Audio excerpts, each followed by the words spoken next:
eventually. We'll figure it out someday.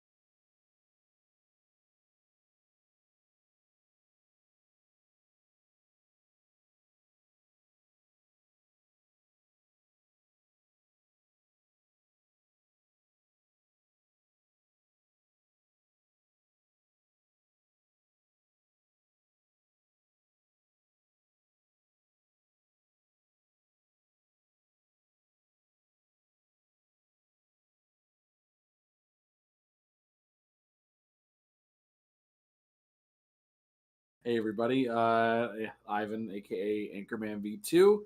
Yeah, so we got some cool stuff to talk about. I'll go ahead and get the Barbenheimer out of the way. Nick, did you watch either of these movies? I know you're not as big in the movie space as I am, but no. Yep. I went to go see Barbie first, so eventually I'll get to watch I'll get to watch Oppenheimer. But Megan and I decided we were to go see Barbie, and it was great. So it is a lot of fun to watch, but it's surprisingly deeper than you think it would be. Like, and I mean, I'm not even just talking about like, oh, I went to go see Lego Movie, and it's like, oh, it's really like emotional. Like, I mean, it's emotional, but it's not like It's much. It's like almost like a meta movie for meta movies. So it's an interesting film. Definitely go watch it. I didn't get the same feeling of like, oh, let's go have fun, have a great time that I was thinking it was going to be necessarily. But I'm going to avoid spoilers entirely. But it is absolutely hilarious. So yeah, definitely go see that.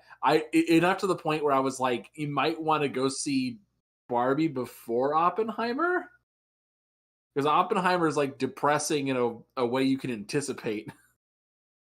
Barbie's not. It's just a different breed of depression. So, but yeah, no, good stuff. But yeah, I don't think it's for kids. Honestly, it's kind of weird. It is uh, not explicitly, but like it. Like I said, this one is deceptive because it looks like, oh yeah, let's bring our kids to watch this. But like we were in the movie and like, so as soon as they brought up like penis and vagina, they immediately laughed. It was like, nope.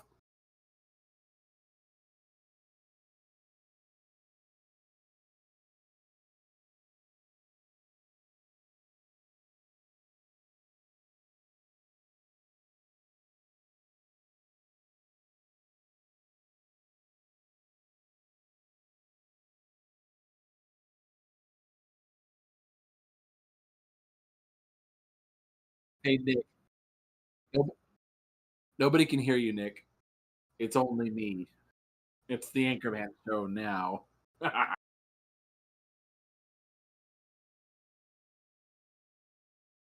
I can hear you. Unfortunately,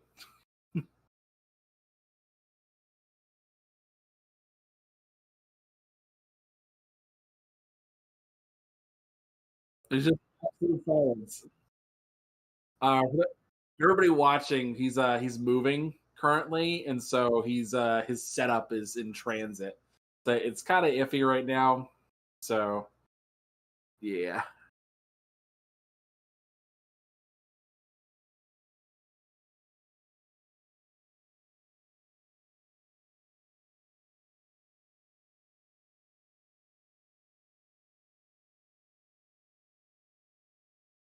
I got the playback on so I can hear whenever we can start hearing you.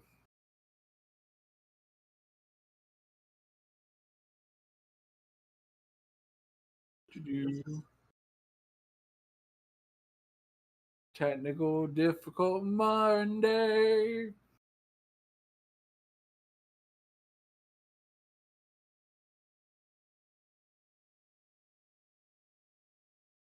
Properties.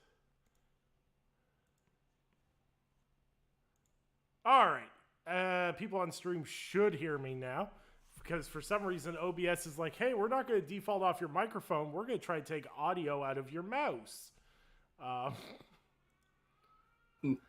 That's weird. Razor, fun. Yep, we can hear you now. Okay, we can hear me now, but you can't see me, which isn't necessarily a tragedy. It just makes our layout look bad. Hold on. I can't fix anything. This is terrible.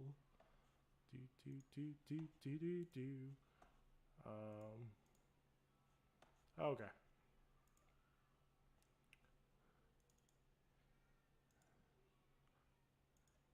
Oh, we have an Ivan. Yep. And we have a me. All right. I think we are good. All right. People can hear me now. I can't believe I did an absolutely mediocre intro that nobody could hear. But yeah, we back. We having fun. I can't wait till I move. Yeah, no. Once we get you moved, we should be fine. So Yeah. we'll see if we come back to, next week, but we'll see how it goes. Yeah. But yeah. So yeah, Barbie was fine. Other than that, we got some gaming topics we got to get into. So let's go ahead and jump right into that. All right. Oh yeah, what you drinking this week, Nick? Diet Coke. Fair enough. I would be drinking root beer, but I'm drinking home style lemonade for now. So I'm on a root beer kick right now. Root beer. My wife's on a root beer kick right now too. It's not a bad kick to be on. Actually, and if you want my Monday drink recommendation, I went away last weekend and did some general frivolity, which I will not get into detail on. But if you're looking for some really nice, smooth adult beverages, they make alcohol versions of Arizona iced tea, green tea, and peach tea. And a 2-4 of that goes down really, really quickly. But they're really, really tasty. So I highly recommend them.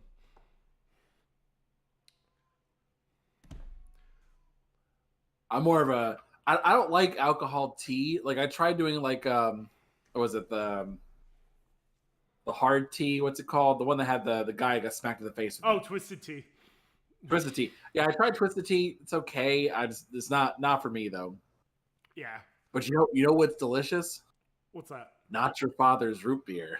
Yeah, that's good stuff. That is delicious. See, that goes down so smooth. My wife hates it because I'll get like a big old thing of lemonade and I'll dump like an entire thing of whiskey into it, and she's just like, that looks so, it gets so murky, but it's so tasty. Those pre-made Jack and Cokes are really good too. They're actually pretty well perfectly blended. Yeah, they're not bad. It's Jack Daniels, so it's piss water, but it's not bad. Only a true alcoholic could call Jack Daniels piss water. Jesus.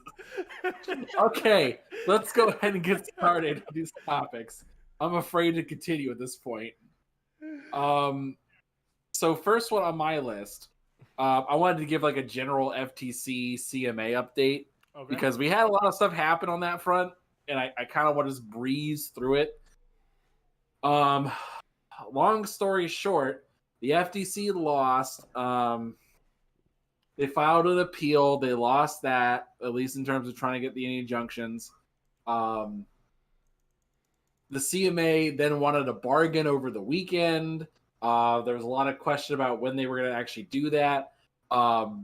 So they got on Monday, at least last week, the CMA and Microsoft went before the tribunal for the appeals, essentially, and said, hey, we're willing to set up an extension. And so Microsoft and Activision reached a agreement to extend their deal until October at the latest, because they want to give the CMA an opportunity to like create a deal where they can figure that out and set that up for the future. So Essentially, the deal's done. It's going to go through, but now we're just kind of in this holding pattern.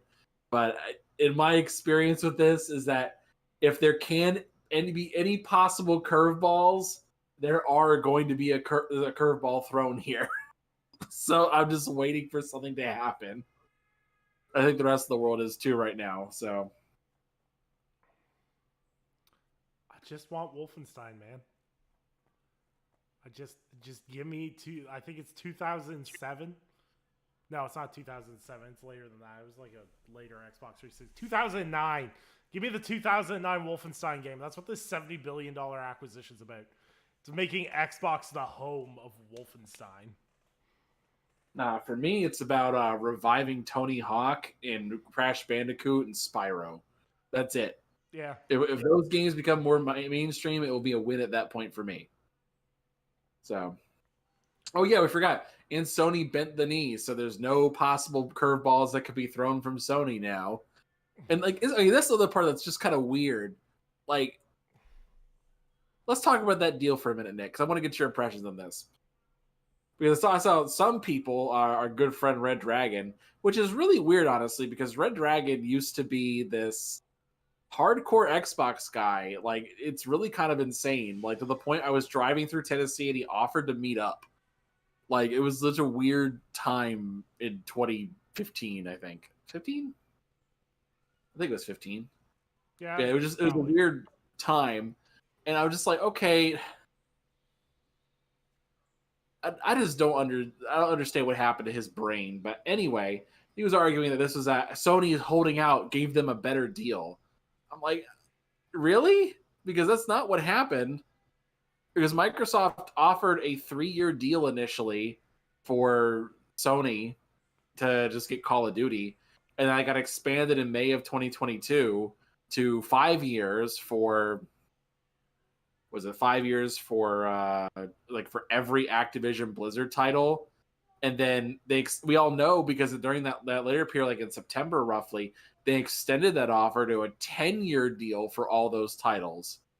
And Sony still said no. And now the deal they're signing, like, well, what would have been the final, like the last minute, is for 10 years of just Call of Duty. I think you lost. I think you lost that one.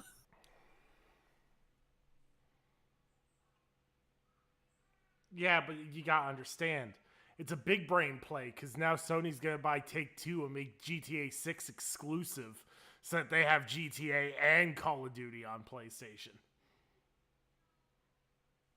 That's the big brain play. Yeah, that's just stupid. Anyway. That's just kind of where we're on here now, just in terms of like, okay, we'll see how this goes. And like I said, we're just this big holding pattern now, as everyone's been talking about who's going to buy who and what's going to happen next and all that junk. So, but yeah, that's all I have for that topic. So we're gonna put a pin on that for a while until we hear an actual conclusion. Or at least something else crazy happens, but we'll see how that goes. Yeah. All right, what's your number 5, Nick? What you got? More acquisition stuff, except it's a little bit different. So Tencent is to acquire a majority shareholding in Dying Light studio Techland. Polish studio says it will retain full ownership of its IPs and creative freedom. As written here from VGC, there will be no structural change. Current CEO Paweł Marczyk. I butchered his name. I'm so sorry. Okay. Who will remain as the company's CEO, said the studio will retain its full ownership of its IPs and creative freedom following the move. We dream of turning Dying Light into the ultimate zombie game experience for players worldwide, providing you with multiple astonishing adventures and pushing the boundaries of solo and online modes to a new level, he said. Our open world action RPG and fantasy setting is already shaping up to become something truly special, and the goal here is to make sure it'll live up to the expectations of our first new IP in almost a decade. So Tencent will become a majority shareholder in Techland, and has no plans of changing what the studio is doing other than being heavily invested. Now, your fun little game, There was a gentleman who go on Twitter. His name's Maron Maron L3. He's a video games industry analyst. I've never really heard of him, but I back-checked some of his recent stuff, and he seems pretty accurate. He did a Tencent foreign game studio investment stakes list. Are you ready for this? Yes, please. Funcom, 100%. Leu, which owns Digital Extremes, so you think, I think it's Pathfinders, or Wayfinders, the new one, and, Warframe. Riot Games, which is League of Legends, Shark Mob, Sumo Group, Turtle Rock Studios, Wake Up Interactive, Inflection Games, Fulcrum Publishing, 84% of Supercell, 84% of Grinding Gears Games.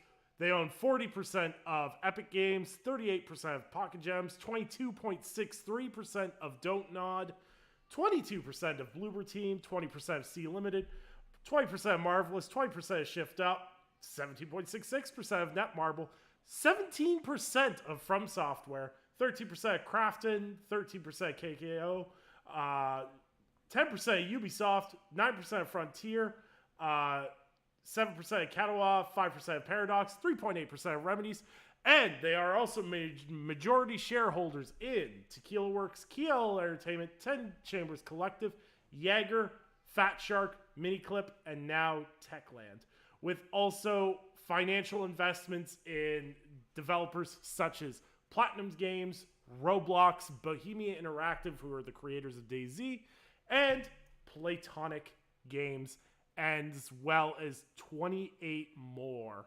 developers and indie publishers. So, what do you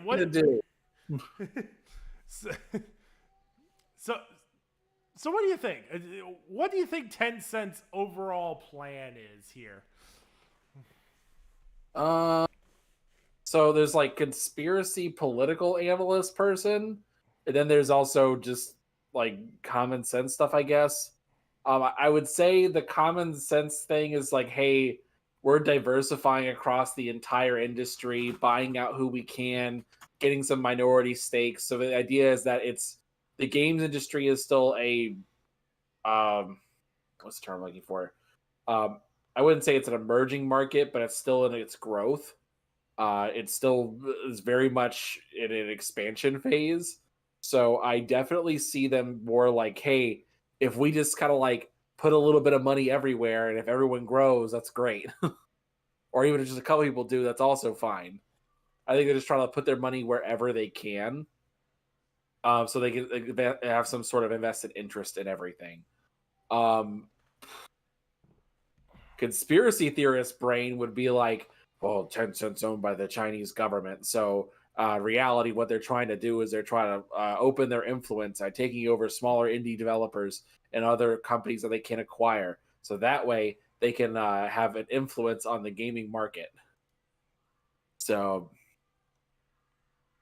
I mean, I don't know. I'm not going to pretend that I understand what the mentality on that is, or even if that's remotely true. I know that since Tencent is Chinese backed, they do have the possibility of Chinese government influence over them. But like I said, I can't say for certain with absolute certainty, so I'm just gonna put in my conspiracy theorist position. So yeah, I don't know. It's really interesting because I did some Googling, and according to Business Insider, Tencent has stake in over 600 companies worldwide. And in China specifically, they are the largest technology company. They offer such services as e-commerce, cloud computing, entertainment, internet platforms, operational platforms, and business ecosystems. And most of it, over half of its revenue, is from social media services, music subscriptions, and games. Because basically in China, if you have any form of entertainment product or social media platform, it goes through Tencent. And I even believe that's even in regards to their phone lines and their internet provider. I believe Tencent is almost a monopoly in terms of providing phone and internet access in China. So it's just an absolute massive company that has an endless supply of money. They also own investments in companies like Tesla and everything else. So they got a little shoe in the door just about everywhere. But how much money do you think they're making off that 40% cut out of Epic Games? It's a good chunk there. Like I said, but it's interesting because they're buying out like smaller publishers, but they're still trying to they're just trying to ride a wave is the way I get the feel of it. Like from an investment standpoint, that makes sense. Just instead of you diversifying into like different types of markets and picking winners there, you're just kind of throwing your money everywhere and just seeing what happens. So, I mean, hey, possible, I guess. So I definitely feel like Tencent's strategy is very much they're trying to stay under the radar in terms of what they're investing in. Yeah. Because they're not like, even in an era where, Microsoft and PlayStation are making acquisitions, they're making majority shareholder stakes instead. And they're doing it like Tencent will invest heavily in a company in Europe. And then the next one they'll invest in will be in the States. And then the next one will be somewhere in Asia. And they kind of bounce it around a lot. I think it helps them avoid scrutiny in terms of an actual, what are you guys doing? Kind of deal. It seems to be smart. I wonder how long they can keep doing it before somebody at once, since, everyone's on a really, regulation heavy ham fist approach right now. I wonder how long before people start, going, hey, what are these guys doing? Yep. But then the problem with that too is that because it's the only big provider in China specifically, is that they're gonna let it pass. Because it's like, well, if we piss them off, then the Chinese government might be pissed, and we don't want to deal with that. So we don't want to say no to their money. So maybe not a good idea. So we'll see. We'll see what happens with that. So I was talking to somebody earlier. They're like, actually, the CMA does have the power to actually review this and make sure. But we'll see if they actually do anything. I bet they won't. But hey, that's how it is. So, but yeah. If you guys are watching, remember to hit a like on the show or say hi in the chat. Just let us know. So curious about what you think. Absolutely. All right, buddy. What's your number 4 there? My number 4 is, let's talk about controllers for a minute. So no one can say that the Xbox controllers have not innovated. Let's make that abundantly clear. Sony tends to do like a leap and bound kind of thing. Like, hey, we came out with this a brand new controller, and you're gonna get used to this for the next 10 years. It makes no changes or anything of effort beyond that. But then Xbox does these iterative controllers, and the latest one is the new Teenage Mutant Ninja Turtles controller. Oh God. This time infused with the sense of pizza. Oh God. Guys, people ask me why I buy just regular plain Jane controllers. I don't go for any of the weird bells and whistles kind of stuff. I'm like, guys, a scented controller. Are we being for real right now? Let alone a pizza smelling one. Because like after a month, it's not going to smell like pizza anymore, right? No. And like it's not going to smell like good pizza either. It's going to smell like staunchy like New York pizza. Ugh. The wallpaper of pizza. Listen, if you have to fold it to make it edible, then it's not pizza.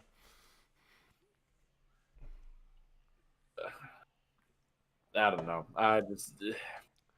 New York pizza is okay pizza, but it's never going to be my first choice. What's your first choice? Chicago deep dish, baby. That's lasagna. Stop it. No, lasagna has multiple layers. It's just cheese, meat, and sauce. That's just one layer. It's a bread bowl at best. Look, I'm fine with a bread bowl. Yeah, like don't get me like I'm picky about Chicago deep dish. It's got to be like for real. Like you can't have fake Chicago deep dish. It's not the same. Not even remotely close.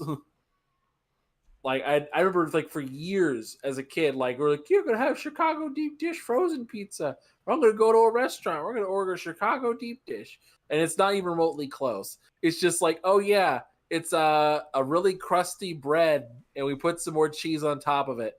I'm like, what is this? And then I actually went to Chicago and had Chicago deep dish pizza, and it was so good. And I was done after that. I was like, I can't go back. I can't have imitation. I demand the real thing. Yeah, but no, I'm on board with you. Like a pizza controller is just like, come on, guy. Like Teenage Mutant Ninja Turtle themed controller, cool, awesome. That's dope as hell. The pizza thing's just too much. Like I hope people buy it, and I hope it smells like Hawaiian pizza. Dude, that would be even better. I know. We're men of culture on this show, but like, okay, so let's ask this question. So, your ideal pizza, Nick. But what's your ideal pizza right now? All right. Yeah, at least 3 toppings. At least 3 toppings? All right, it's easy. At least 3. You go sausage, bacon, jalapenos, or hot peppers, interchangeable. Wait. What kind of sausage are we talking about? Are we talking crumble sausage, or are we talking like Italian sliced sausage? No, crumble sausage. So close. See, so you get your crumble sausage, you get your bacon, you get your jalapenos, and you slap that pineapple on there, and then you drizzle barbecue sauce on the top, and you're just, Nick, we were so close, man. We were just so close. Absolute perfection. See, mine is sliced Italian sausage. I like sliced Italian sausage so much. It's so delicious. Bacon, I can take it or leave it. It's fine. But jalapenos, pineapple, love the sweet and spicy combo. Oh, it's so good, dude. Yep. And the barbecue sauce even solidifies that even more. Oh, yeah. Sweet. See, I'm iffy about like drizzle sauces like on top of a pizza. I'm like, it's nice on occasion. But like I had one place, there's a place called Mellow Mushroom around here. They do like cosmic pies and that kind of stuff, and they do like a zesty pesto swirl on top of it. I like that. That's delicious. I love pesto. Yeah, I think it also depends like how thick your sauce is. Like I really like going light on the sauce if I got like sauce on the top. Because if you have like a really saucy pizza with like sauce on the top, you legitimately get lost in the sauce.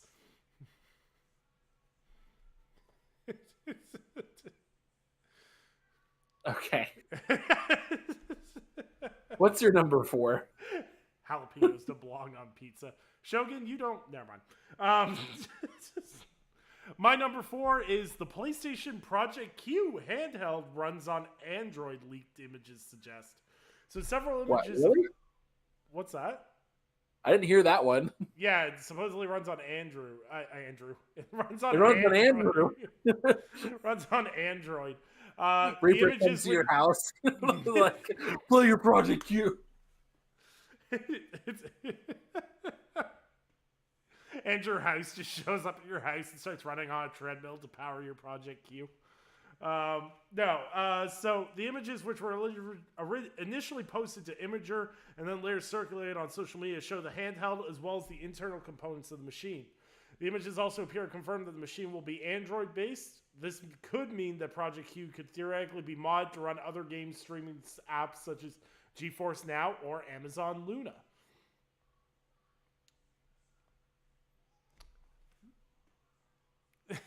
Okay.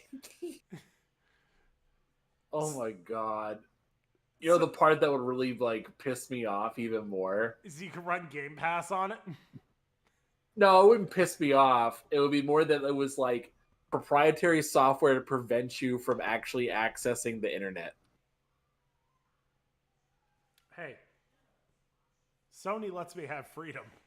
I can watch porn on my PlayStation Vita.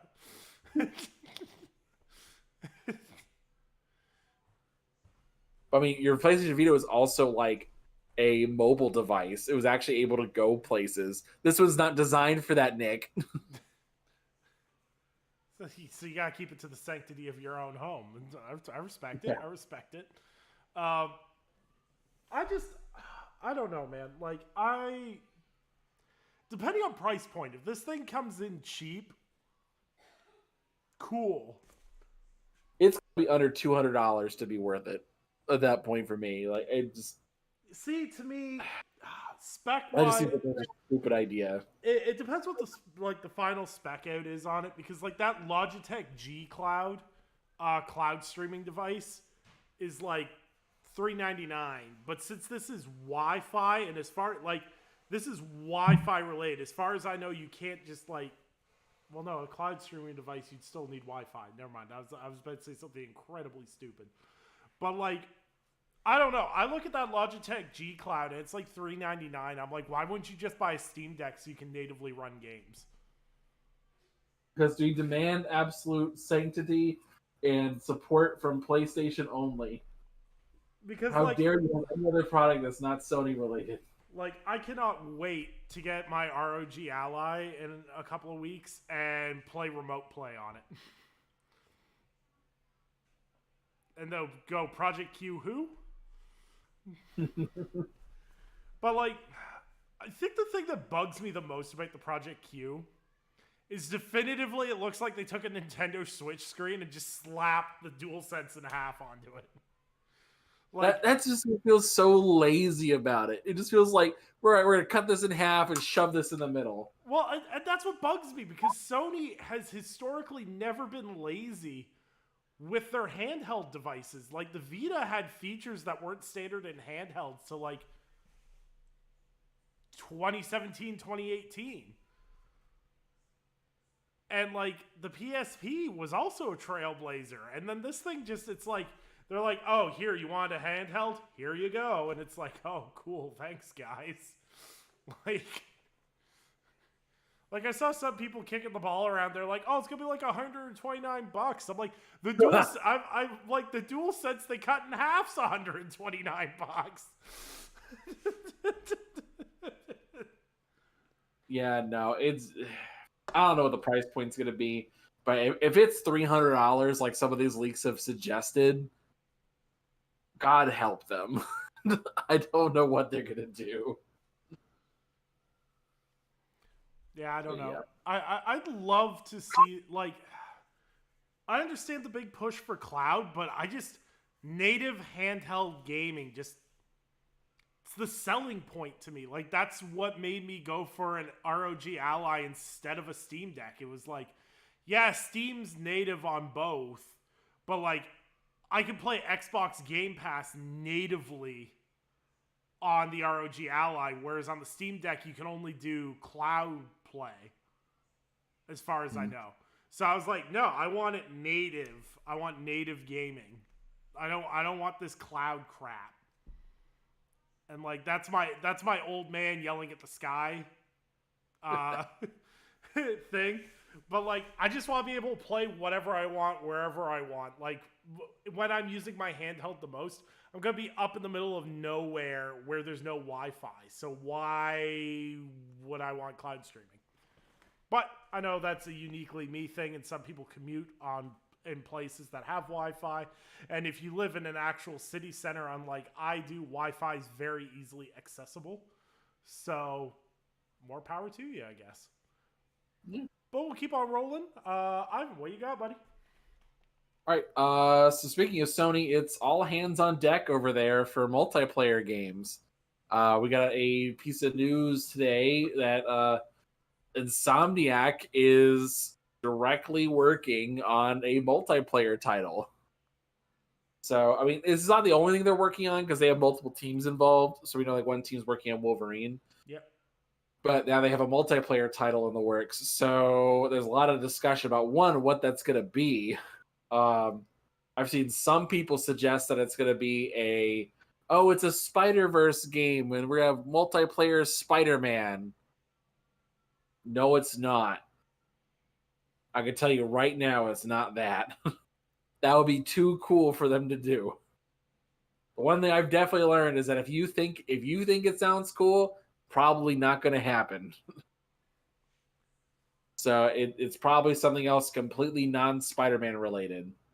So, and especially because if I was Sony right now, I would not be banking on Spider-Man forever because of some stuff going on at Disney. So we'll see how that goes.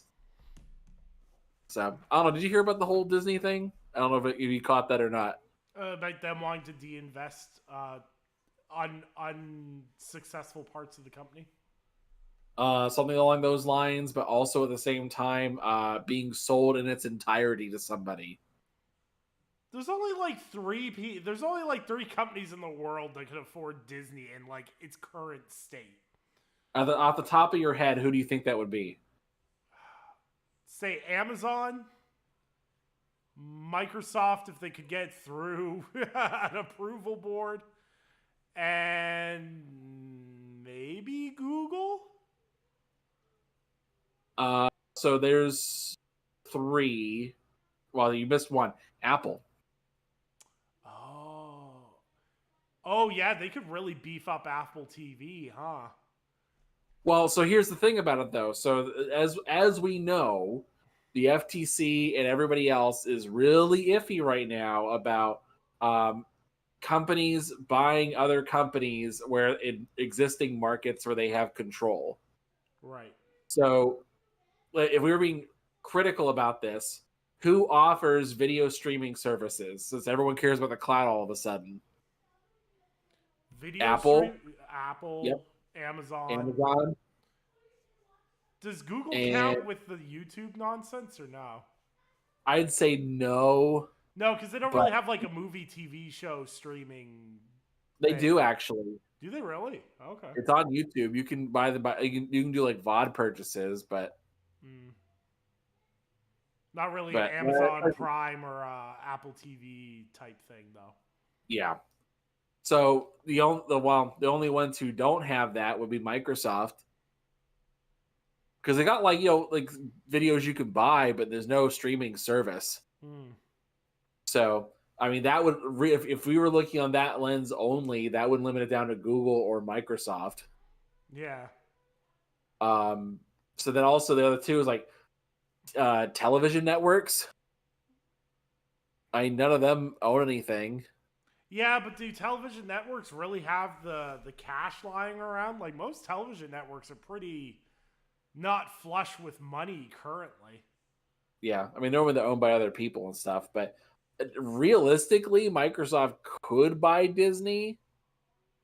Really, I mean, of the four of them, I mean Google and Microsoft would probably clear the FTC and the CMA the easiest. Yeah. Compared to everybody else, at least between Amazon and Apple.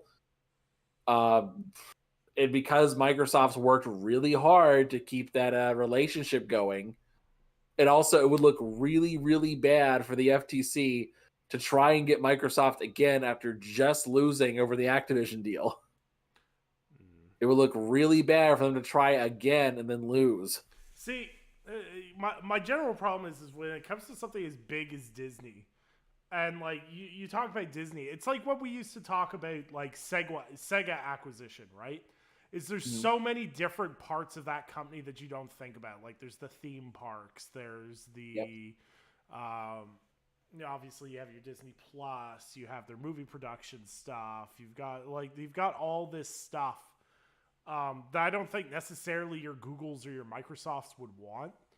But with that all being said, like Microsoft was ready to drop a bag for TikTok.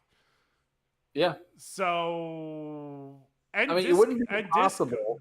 And Discord at one point, like they're shot, like Microsoft shot, and this is the interesting thing to me with like the whole Twitter thing right now is like I'm wondering if somebody will eventually toss a bone to Elon for Twitter.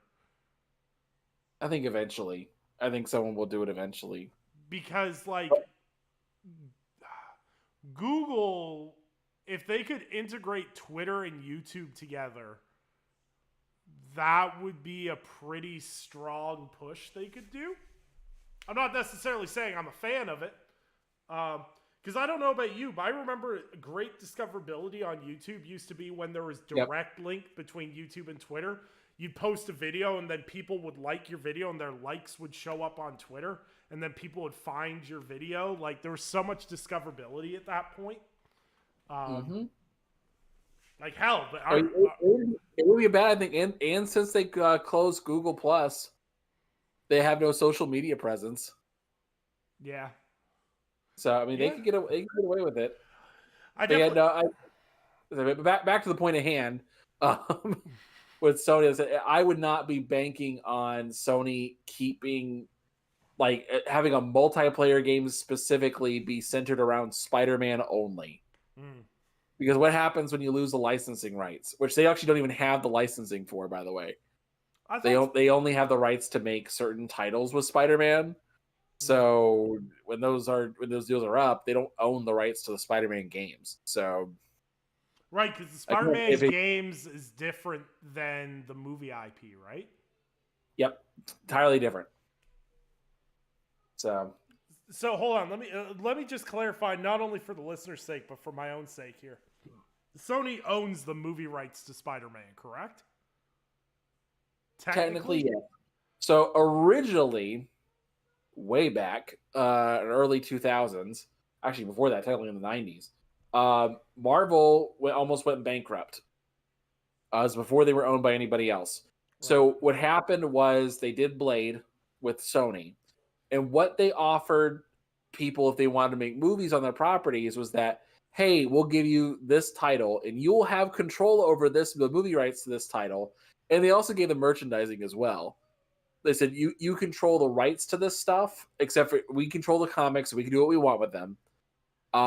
However, there's a stipulation that you have to keep making content for that particular one.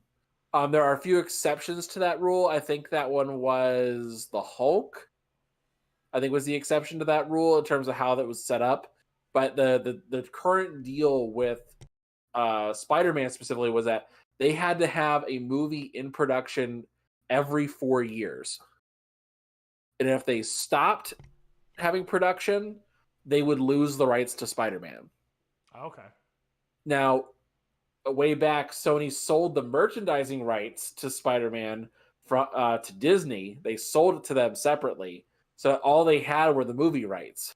Okay. But what they found out was that after the Tobey Maguire series and after Amazing Spider-Man 2 bombed, that nobody was interested in watching their universe separate. And so they had to deal with Marvel to put Spider-Man in the MCU again. Okay. And so it was this weird arrangement, but they still have to keep making movies. If they don't make movies, they lose the rights to it. Okay. So it's a weird little balancing thing. So that's why I'm hesitant to say they own the movie rights to it because it's contingent. Right. So, but no, that's the gist of it. But yeah, no. Anyway, we'll see how many. I know there's like other studios that are working on stuff for Sony, so it'll be curious to see how many multiplayer projects are in the works right now. It'll be interesting to see. Yeah, it'll be interesting to see. All right. What's your number 3, Nick? What you got for me? No, number 3. We got to talk about them Spider-Man PS5s because PlayStation's doing exactly what they should be doing with that because I love custom consoles. But goddamn, buying a $500 console every time a cool one came out was so impractical. Mm-hmm. Now they selling plates. Sony be dropping plates. I can turn my regular PS5 into a Spider-Man PS5, or more importantly, a Venom PS5. All right, so I think the controller looks like ass, but I love the plates. My hot take is that I love my OG DualSense. Like, I love the controller as a whole, but there has not been a custom one they've done yet where I was like, I need that. Like that Hogwarts one felt hella phoned in. I mean, all of them feel phoned in. Yeah. Like the LeBron James one that they showed off looks lame. Like, ugh. Jordan would have done it better. Like that's my whole thing about it. It's just like a lot of them feel like a lot of the plates don't feel like plates. They look like they slapped a sticker on it. Mm-hmm. But this one doesn't look like they slapped a sticker on it. So I'm like, yeah, that's great. Yeah, it looks great. Collector's edition looks cool. Way too expensive for my blood, mainly because I'm moving. But like, I like it. I like what I like about Spider-Man, and Starfield did it too. Is like when you have like the collector's edition stuff, you got the hardware and everything. Feels like an event again, right? Like we don't get those event games that often. Where it's like, oh, look at the controller, look at the headset, look at the collector's edition. Like, I don't buy all of it. I'd love to have all the Starfield stuff. Like, I would. I'd sell a kidney. Yeah, I want that. That watch is so good. I'd wear that watch every damn day. I don't even wear watches, and I wear it every day. Exactly. But, like, I love these event games. And it was so cool to see that. I skipped the trailer, and I know people may think that's heinous, but after getting burned on the original Spider-Man games of them showing too much in the trailers, I just don't trust them with trailers anymore. Yep. Like I already know, I already have a pretty good feeling what's going to happen. So I'm like, all right, well, fine. Because the one thing I've learned about Insomniac is they don't do original stories; they just pick and choose from everywhere else. So I'm like, well, I should rephrase this. They don't do original Spider-Man stories; they just pick and choose from comics. So, see, as someone who didn't read Spider-Man comics and only played, the movie tie-in games, I'm golden. Yeah, you're free. Yeah, I'm free. Like all this stuff is like you're free from the burden of knowledge. Yeah, it really is. It really is better to be simple sometimes. Yeah, it's annoying. But anyway, yeah. So hey, I'm down for it. I love a nice effort laden controller versus a custom console. So we'll see how that goes. But yeah. So yeah, I wanted to talk to you about something. So Sea of Thieves dropped their Monkey Island expansion thing, crossover event. Did you get a chance to play this at all yet? I installed. Actually, no, I didn't install Sea of Thieves. I have it ready on the cloud when I get the time to play it. Yeah, I'm gonna suggest you play this with your kids. Sea of Thieves with my kids? Yeah. I can barely drive the boat. Well, okay, so this is our experience. So Megan and I played with Nate, and what they do for a lot of these expansions and these crossover events is that you go to the place where you spawn in. They say you find somebody, they tell you about it, and if you accept the mission, there's like a portal. You just gotta sail through the portal, and then they load, like this one in particular loads you into a particular island to go to. Okay. So you load into an island that you go to, and the whole game is the mission is self-contained on this one island. And so it's this Monkey Island. I never got to play Monkey Island as a kid, but I watched through some of the stuff like gameplay stuff a while ago. It's a point and click adventure kind of thing. It's Lucasfilm, like it's not, or LucasArts technically. So it's not like amazing or anything like that, but it was funny and it was enjoyable, and that was kind of the appeal of the game was.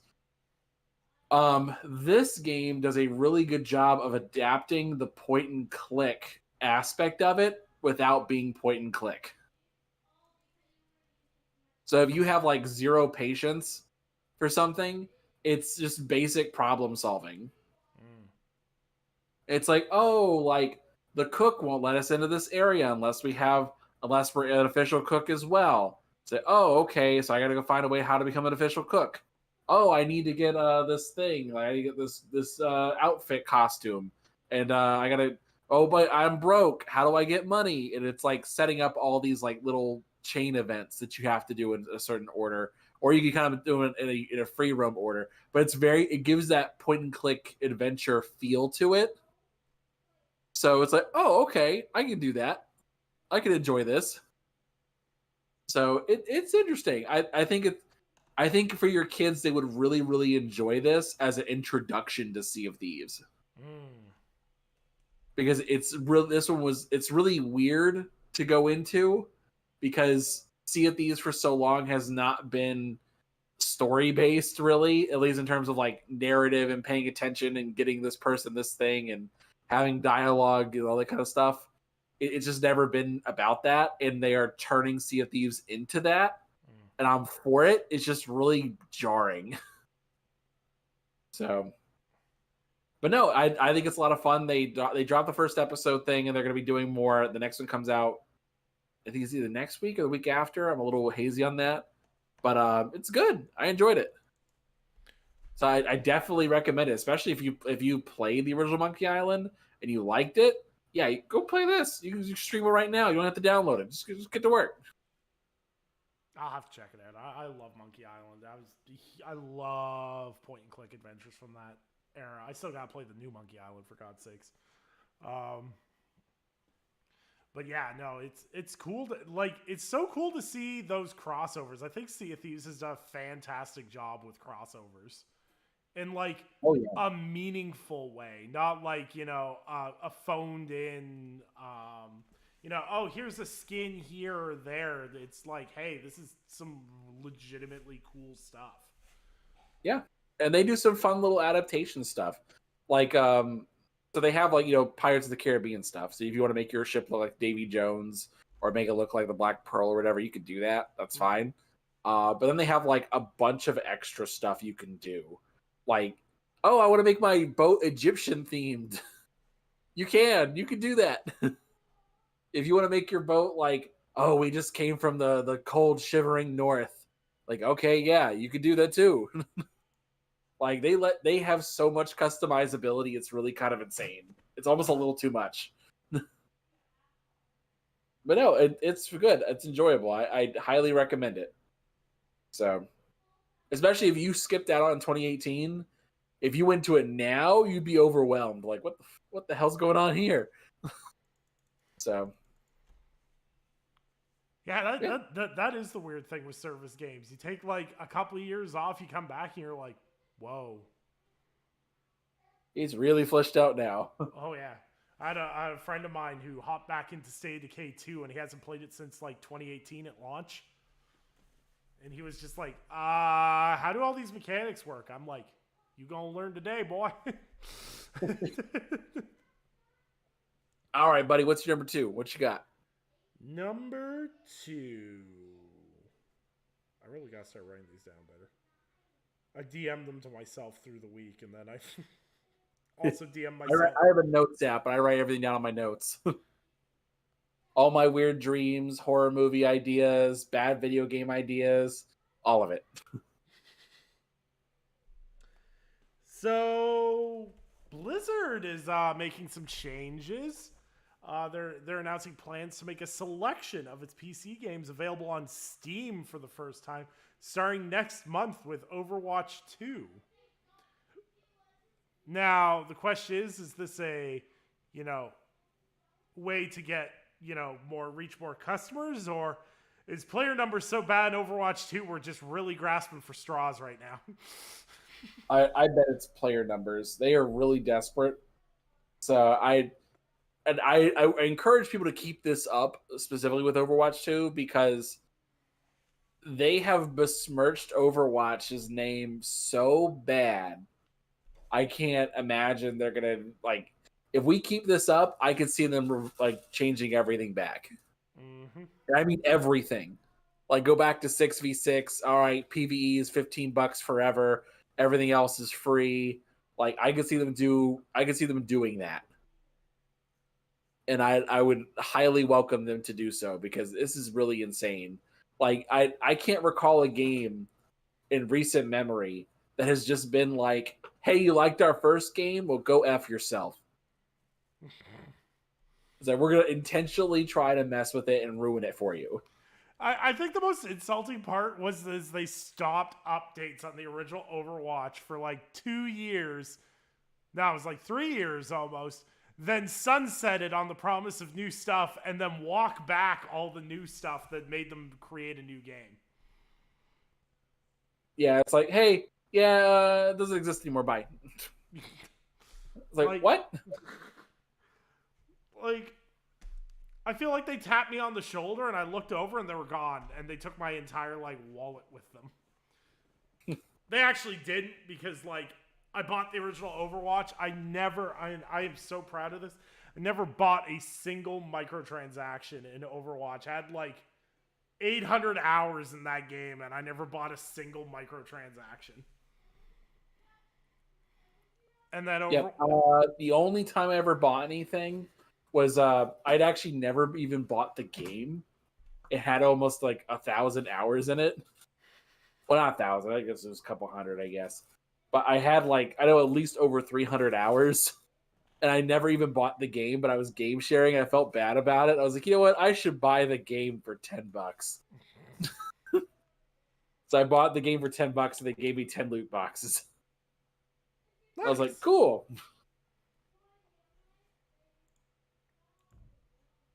But yeah, that was my only real thing with it. So nice. But yeah, no. I don't know what's going on at Blizzard necessarily. Maybe they're just anticipating this merger to happen, and maybe that's what it is. And they're like, "Oh yeah, we forgot how to company. My bad." Yeah, that does. So we'll see what happens there, but that does inherently kind of feel what happened with Blizzard. Is like, how do you screw up Overwatch? Like, I wouldn't be surprised if their entire mental plan was, hey, we just got to survive long enough till Microsoft buys us.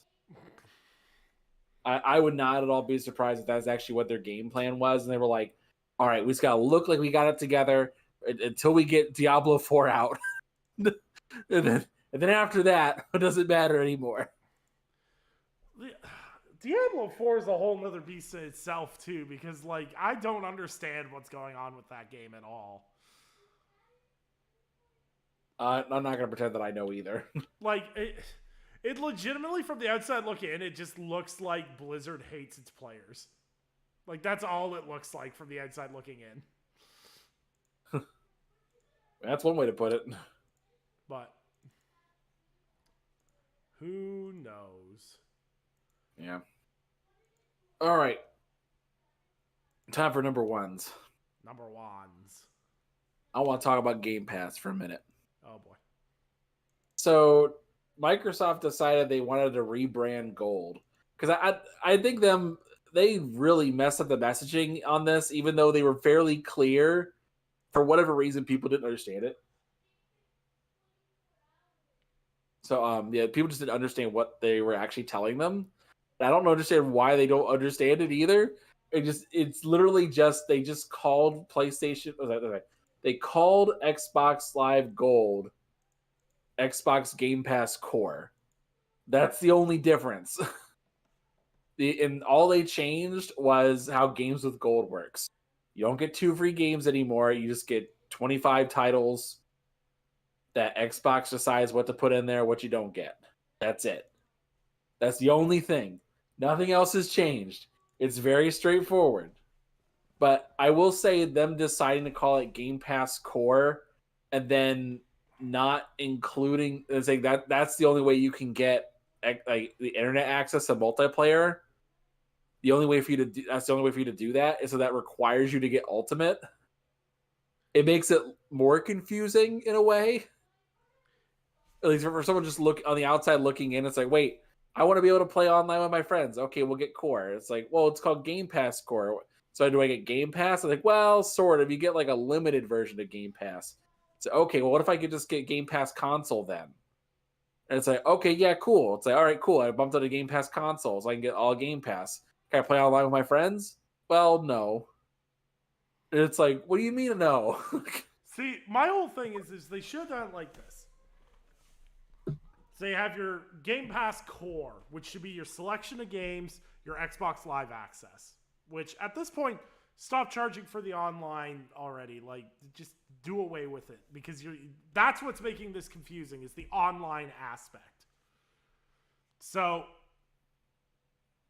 Game Pass Core gives you your, say, 25 games, access to Xbox Live Gold. Bump up the actual Xbox Game Pass, because what is it, $9.99 and $10.99? No, $9.99 was Game Pass Core. $10.99 is for console. Okay, so you have console at $10.99. Why don't you just bite the bullet, make it $12.99, and include the online? So you have like your core at $9.99, which has your 20 games and your live. You have console, which is full Xbox Game Pass library, and your online for $2 more, for argument's sake. And then you do your Xbox Live Ultimate, which is your, hey, you want PC, Xbox console, you just want the whole shebang, then get Ultimate. Yeah. And then it's like it's an even margin, because it's like you have your one subscription that's like $10, you have one that's $12, you have your one that's $15, $16. Because like my problem, like, I like how PlayStation does theirs now, but what confuses me, and it's a stupid thing, is I always forget which one I have. Because I'm like, do I have PlayStation Extra or do I have Essentials? Yeah. The Premium I know I don't have, because that joint's like $23 a month and I ain't touching it. Yeah. But like... I don't know. I feel like there is an easier way to do this, but I know Microsoft wants to... I think the idea, though, is that once you do that, you basically limit the Ultimate offering, and that's what they don't want people to stop doing. They want you to keep getting Ultimate. Yeah.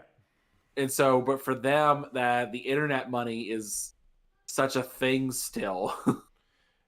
It's like, okay, otherwise, if you say, okay, online's free, I mean, I know for certain I'd be dropping from premium to console then. Yeah. I know for me personally, I would drop it at that point. See, you have to do something that makes sense. Like, you have to find other ways to make Ultimate more valuable. And I don't necessarily know how you do that. I used to think, like, a year or two ago, I was like, you know, it'd be cool is if you get Ultimate Game Pass, you got the Ultimate Edition for all first-party games. I'm like, that would be dope. But on the flip side of that, they've started charging for early access that you gain by buying the Ultimate Edition upgrades. Yeah. So I know they're not going to do that, and I don't necessarily think that... I don't necessarily know, because you're right. Because if they do it the way I said to do it, they're devaluing Ultimate. And Ultimate is ultimately what they want people to subscribe to, obviously. Mm-hmm. And I always forget that, like, I subscribe to Ultimate because I need the online. I like the console Game Pass. I play a ton of PC, and the cloud streaming stuff's pretty nice. So, like, all of that together makes it a great deal for myself. But not everyone else plays that wide breadth of content across their... I don't play PC that much, or if at all, really. So, yeah, exactly. For me, like, having PC Game Pass is literally a waste of my time. Yeah. And I'm literally only getting it just so I can play it online. Right. That's really the only thing there. So it's a frustrating little balancing act that you have to go through. So, but yeah, no.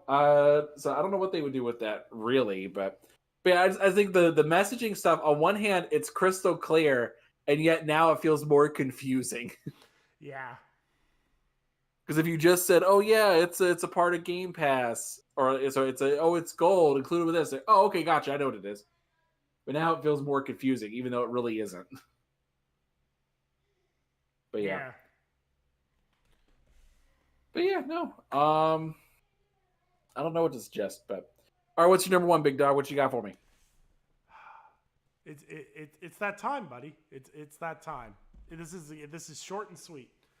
But for the second year in a row, actually, I think it's the third year in a row, Call of Duty has been leaked by its promotional food partnerships. I think it's intentional. I think they do that on purpose. Yeah, they absolutely do. At this point, like the first time it happened, when the Mountain Dew bottles went out early and Mountain Dew like apologized, it was like, shit, our bad. It was like, okay, yeah, you guys didn't mean to do that. But on the like third year in a row, also like you don't need to own a crystal ball to go, ooh, they're making Modern Warfare 3. It's not a rocket scientist's job. No. I guess I'm a little surprised it's this close because Modern Warfare 2 was just last year, and you're doing Modern Warfare 3 immediately afterwards. That's a little interesting. But, I mean, other than that, like, no shit we're doing Modern Warfare 3. Well, it's funny to me because it's like the studio that's doing it is Sledgehammer.